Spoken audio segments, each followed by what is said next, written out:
you're not being efficient, you're not being effective, and you're probably not going to end up being that productive either. In this one, we're going to talk about executive dysfunction. We're going to talk about what it is, what it impairs, and why that's an issue for entrepreneurs. And we're going to show you how to fix it too, and how to actually fix it. I'm not talking about all of these little hacks or tips or 15 minutes and you'll have, it just doesn't work like that, but we're going to show you how you do it. So executive dysfunction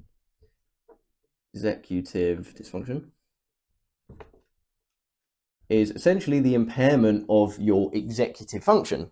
And what your executive function does is it allows you, it's the cognitive ability that your brain has that allows you to go from wanting to do a thing to actually doing the thing, and all of the different processes in your brain that needs to happen for you to accomplish that task. So executive dysfunction is, let's get a red one because these are impairments. So it impairs a couple of things here. 4 key areas get impaired. First one is memory, or like working memory. So you forget certain things and you're bad at remembering certain things. So your memory is impaired. Another one is delayed gratification. So as you know, as you know, delayed gratification is incredibly important within business because businesses don't just start printing money. That's not how they work. And in order for you to get some form of success, you're going to have to wait and build something first. So having an impairment with your delayed gratification is going to make it difficult as an entrepreneur as well. Another one, set shifting. Set shifting is essentially an impairment where you struggle to switch between tasks such as numbers and words and strategy, just to name a few. So for example, you know that 1 + 1 instantly is 2, right? Sorry, I have a really itchy nose. And that's fine. You know that.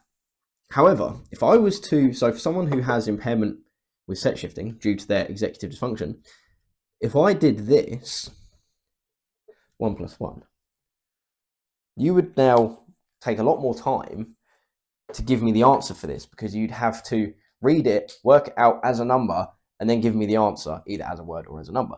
And that's shifting between numbers and words. And that becomes difficult for entrepreneurs with ADHD, especially with bad executive dysfunction. So memory, delayed gratification, set shifting, and last one is one that ADHD entrepreneurs know all too well, impulsivity.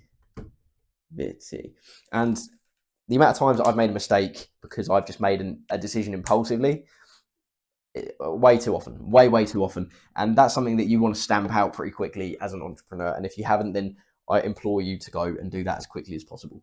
So these are the impairments that you get from your executive dysfunction that you have as an ADHD entrepreneur. So what are some solutions?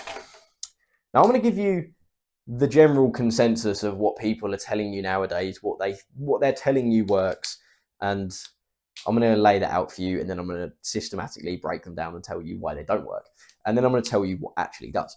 So first one we go for here is body doubling. If you don't know what body doubling is essentially the practice of sitting in a room digitally or physically with somebody while you do the work, and that's supposed to help you stay accountable and stay focused.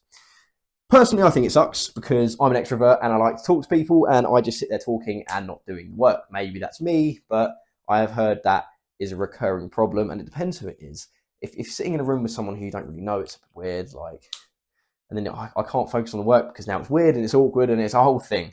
So body doubling in my mind sucks. Another one, time blocking. Time blocking on paper is the perfect solution. Time blocking, you've got your 1 p.m. This is what you're going to do for an hour. This is what you're going to do at 2 p.m. for an hour. This is what you're going to do at 3 p.m. Maybe you have a little half an hour buffer here. Time blocking is great because it looks like you're going to end up being really productive. But our brain likes novelty. Our brain likes new and different, and it chases dopamine because we have ADHD. So this doesn't work. And this doesn't work because it gets boring. We don't stick to it. It's great to have routine and structure, but we don't stick to it because it's boring as it's boring.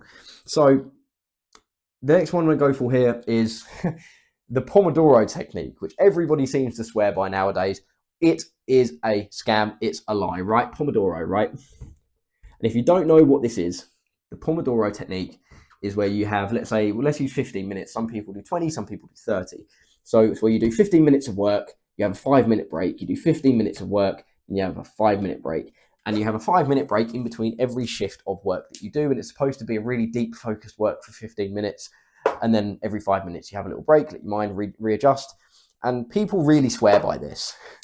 And I think it is absolutely garbage. And the reason I think this is an absolutely garbage method is because you need to get in a flow state. If you want to be efficient, if you want to be productive, if you want to enter a flow state and get work done, you need time to get into that flow state. And then by the time you've used 10 minutes to get into the flow state, you've got 5 minutes of deep work, and then you've got to stop and take a break. And then you've got to waste another 10 minutes getting back into the flow state. And you're not being efficient, you're not being effective, and you're probably not going to end up being that productive either. Like, what you need to do is train your brain to be able to focus for longer, more extended periods of time, while also incorporating the routine and accountability. So really, you need all of these things. And that becomes very difficult because now you're trying to do multiple methods at once. So what is the overall solution, right? And this is something that me and my team have devised. And it's something that I've been doing for years and I've been showing people for years, right? And this does work. And it's the only thing that I found that actually does work for ADHD entrepreneurs to focus, to be able to accomplish tasks, and to be able to scale and build businesses the right way. So we've broken it down into a 3-step system, right? And there's 4 parts to it. Sounds contradictory. And I've got a free masterclass on this. I'll link it in the description. I'm going to go through it in a lot more detail there than I will here. But 3-step system that breaks down into 4 parts, right? And the first one is physical activity. And I'm not talking about going to the gym and getting hench and being a bodybuilder. That's not what we're trying to do here. We're just trying to achieve a little bit of dopamine, a little bit of endorphins, and just to keep that brain chemistry balanced, right? And the next thing we're going to do is incorporate mindfulness. And mindfulness is just essentially the practice of being mentally aware and mentally grounded. And that's really good for focus. And this is one of the only things that I found that really, really works well for focus and developing focus. Because your brain is a muscle, you can build it like any other muscle. So mindfulness is like the gym for your focus. And that's something that you want to incorporate like drastically. The next thing is some form of routine. So the routine is not time blocking. Time blocking, as we know, time blocking sucks because no one sticks to it. The routine we do is like a framework. So you have a framework, you say, look, this is the goal, right?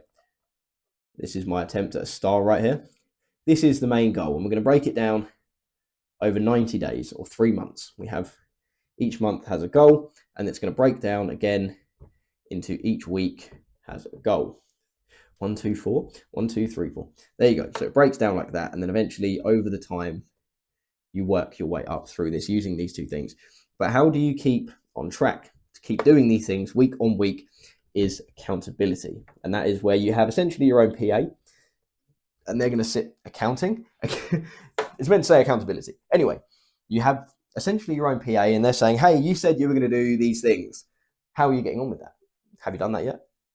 And they're checking in on you, and they're just making sure that these things are getting done. So when you have all of these things working in cohesion together, like a well-oiled machine, with an ADHD brain that's as creative as yours is, you become completely unstoppable.